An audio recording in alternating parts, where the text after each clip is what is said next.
What if I told you the LPGA just accidentally exposed the WNBA's biggest conspiracy? And what happened behind closed doors after Caitlin Clark's golf appearance has league executives in full panic mode? Because this isn't just about jealousy anymore.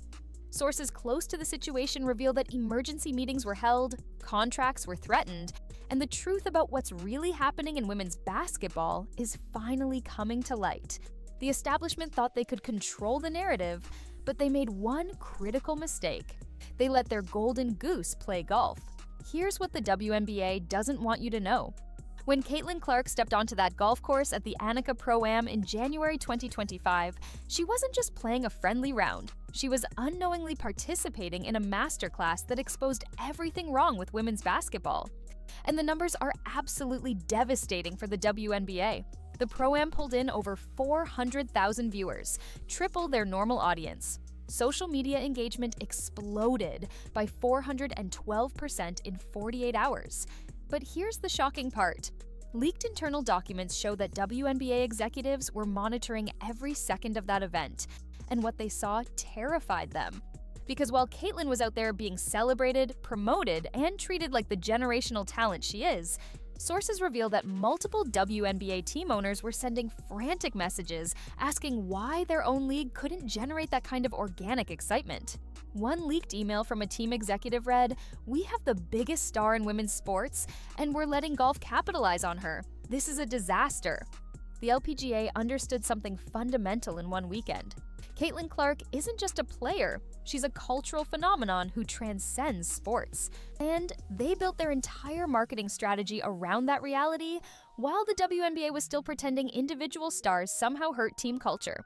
Make sure you hit that like button if you think the WNBA establishment is sabotaging their own future, and drop a comment telling me if you believe this conspiracy goes deeper than anyone realizes, because what I'm about to reveal next proves this is all orchestrated from the top.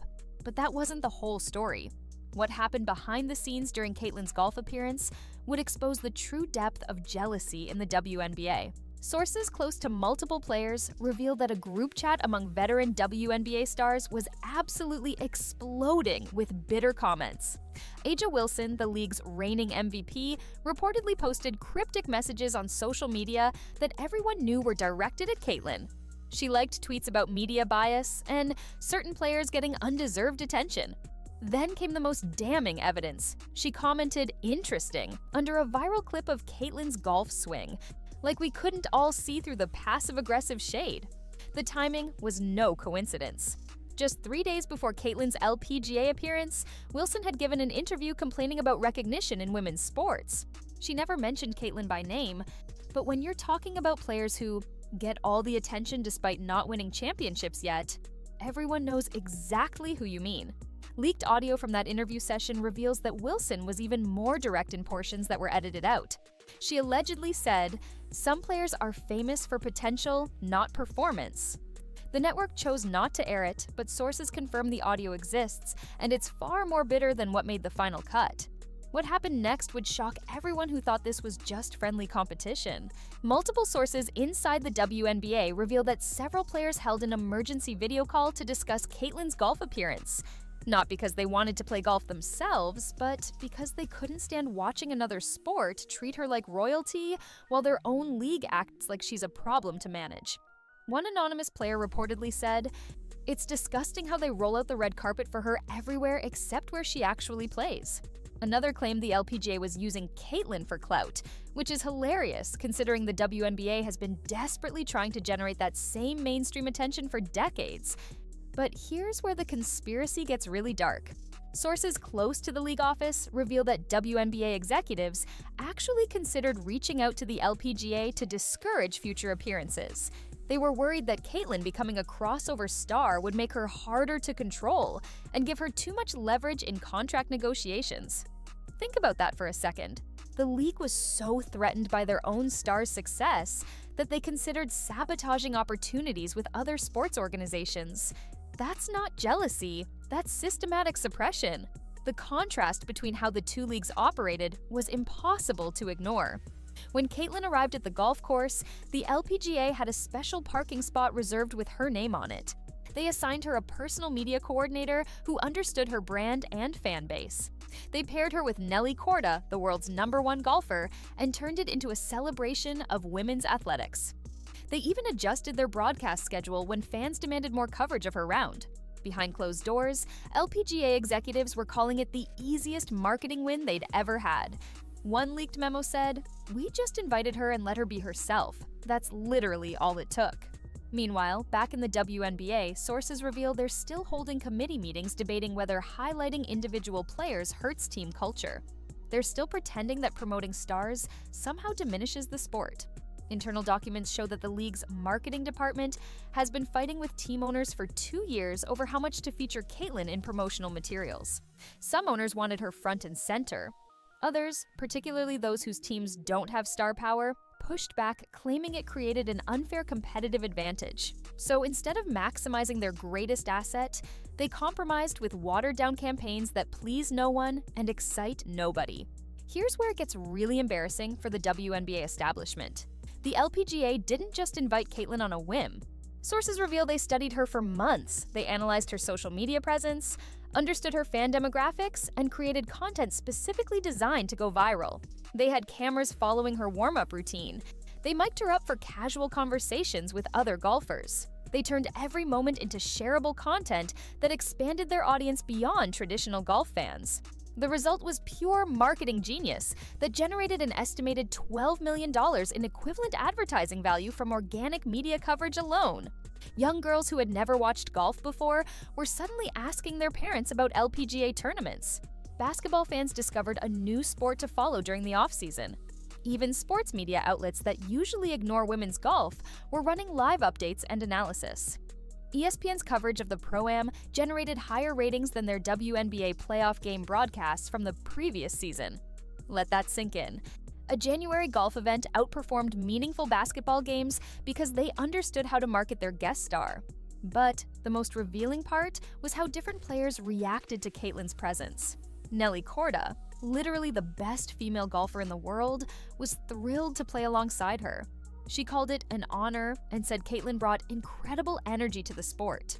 Other LPGA players were taking selfies with her, thanking her for bringing attention to women's golf, and genuinely celebrating her presence. There was zero jealousy, zero resentment, zero passive-aggressive social media posts, just professional athletes recognizing that a rising tide lifts all boats. Compare that to the WNBA, where established stars act like Caitlyn's success somehow diminishes their own achievements, where veterans give backhanded compliments about needing to prove herself, where the league's biggest names can barely hide their resentment when she breaks another viewership record or signs another endorsement deal. Sources close to several WNBA teams reveal that some veterans have actually complained to their coaches about media availability being skewed toward younger stars. They want equal coverage regardless of who's actually driving fan interest. That's not equality, that's entitlement. The numbers tell the real story, though, and they're absolutely devastating for the WNBA establishment. The Annika Pro-Am generated over 60 million social media impressions in one weekend.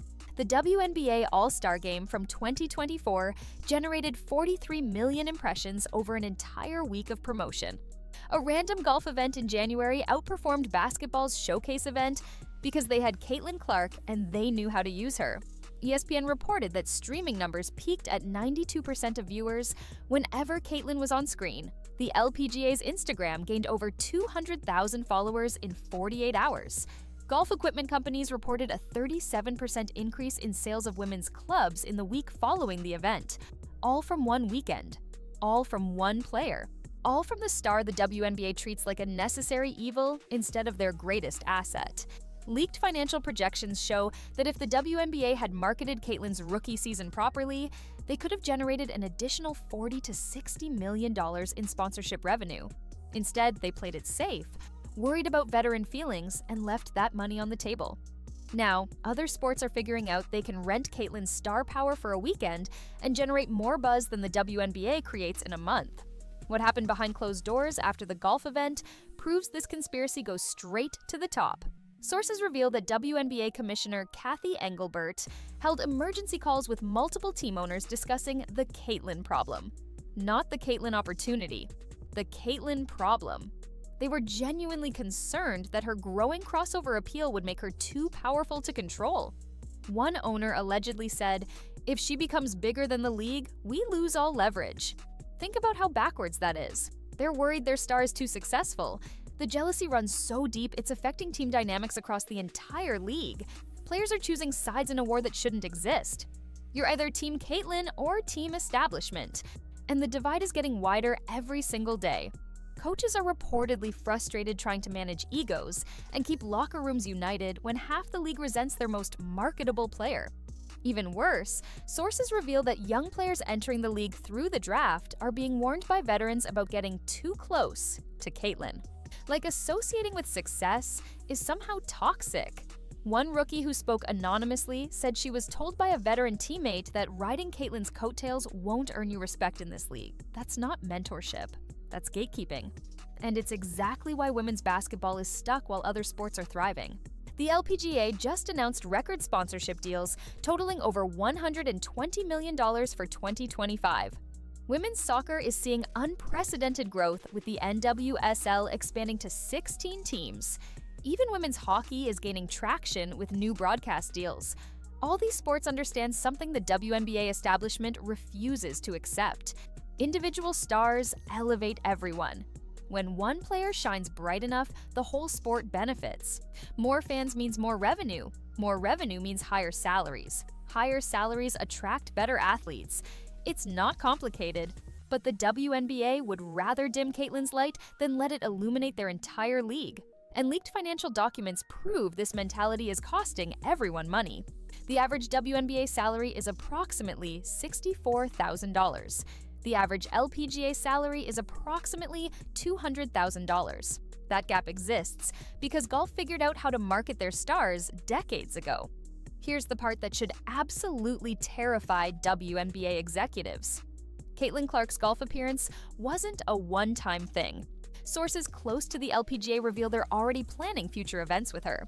They want to make her an annual fixture at multiple tournaments. Other sports are reaching out with similar invitations. Tennis organizations, soccer leagues, even Olympic sports are developing crossover content featuring her. She's becoming bigger than basketball, and the WNBA has nobody to blame but themselves. They had the golden goose and chose to pluck its feathers instead of letting it lay golden eggs. The most damning evidence came from an unexpected source. A former WNBA executive who recently joined the LPGA spoke anonymously about the difference in mindset between the two organizations. She said the WNBA operates from a scarcity mentality, always worried about who gets what piece of a small pie. The LPGA operates from abundance, understanding that growing the pie benefits everyone.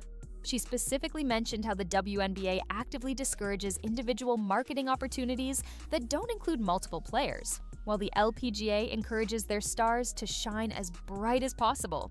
That's not protecting team culture. That's suppressing excellence. A'ja Wilson's continued passive-aggressive behavior is just a symptom of a larger disease infecting the WNBA establishment. When your league's established stars can't celebrate the success of rising talent, you have a culture problem. When players spend more time on social media throwing shade than promoting their sport, you have a leadership problem. When other sports can market your players better than you can, you have an existential problem. And sources reveal the WNBA has all three simultaneously. The solution is obvious, but apparently impossible for them to implement. Stop treating Caitlyn Clark like a threat, and start treating her like the gift she is. Stop worrying about hurt feelings, and start worrying about growing the game. Stop pretending that team culture means suppressing individual excellence, and start understanding that superstars create opportunities for everyone. The LPGA figured this out in one weekend. The WNBA still hasn't figured it out after decades of decline. What makes this even more frustrating is that Caitlyn herself has been nothing but professional through all of this. She's never responded to the shade. She's never complained about the treatment. She shows up, performs at an elite level, and lets her game speak. Sources close to her camp reveal she's actually confused by the hostility. She grew up idolizing WNBA players and can't understand why some of them seem to resent her success. One source said, "She just wants to play basketball and help grow the game. She doesn't understand the politics." But the politics are very real, and they're being orchestrated from the top down. Leaked documents show that the WNBA's marketing strategy for 2025 deliberately features multiple players equally in promotional materials, even though internal data shows Caitlyn drives 73% of social media engagement. They're literally ignoring their own data to protect feelings. Meanwhile, Sophie Cunningham, another generational talent being held back by the establishment, faces similar treatment. She brings energy, personality, and marketability, but the league would rather play it safe than let their stars be themselves. The financial implications are staggering. Sports marketing experts estimate that the WNBA is leaving between $100 and $200 million on the table annually by refusing to properly market their biggest stars. That's money that could triple player salaries. That's money that could fund better facilities, travel, and training. That's money that could actually make the WNBA competitive with international leagues that are poaching their talent, but instead, they're protecting egos and wondering why growth is stagnant. Here's what needs to happen, and sources reveal some owners are finally starting to wake up. The WNBA needs to stop operating like a charity that needs equal representation and start operating like a business that needs to maximize revenue. They need to build their entire marketing strategy around Caitlin Clark, Sophie Cunningham, and whoever else can drive mainstream attention. They need to tell veteran players that if they want more coverage, they need to become more interesting. And they need to do it immediately because the window is closing. Other sports have figured out that Caitlin is available for rent. They can invite her to events, generate massive attention, and face zero of the political drama the WNBA deals with.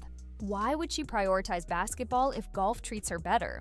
Why would she stay loyal to a league where half the players resent her success? Sources close to her camp won't confirm it, but there are whispers she's genuinely considering focusing more on crossover opportunities if the WNBA environment doesn't improve. Make sure you subscribe and hit that notification bell because this story is developing fast and you don't want to miss what happens next. Drop a comment telling me if you think the WNBA establishment will finally wake up or if they'll keep sabotaging their own future. Because based on leaked conversations from recent owner meetings, some people are finally starting to ask the right questions. But whether they'll actually implement the answers remains to be seen. The LPGA accidentally exposed the biggest conspiracy in women's sports. The WNBA establishment isn't incompetent. They're not confused about marketing. They're deliberately choosing to suppress their biggest stars because they're more worried about internal politics than external growth. And until that changes, women's basketball will continue to be outperformed by sports that understand the simple truth. Stars sell. Personalities matter. And when you have a generational talent who can transcend your sport, you build everything around them. The LPGA learned that lesson in one weekend. The WNBA still refuses to learn it after decades. And that's not an accident, that's a conspiracy. They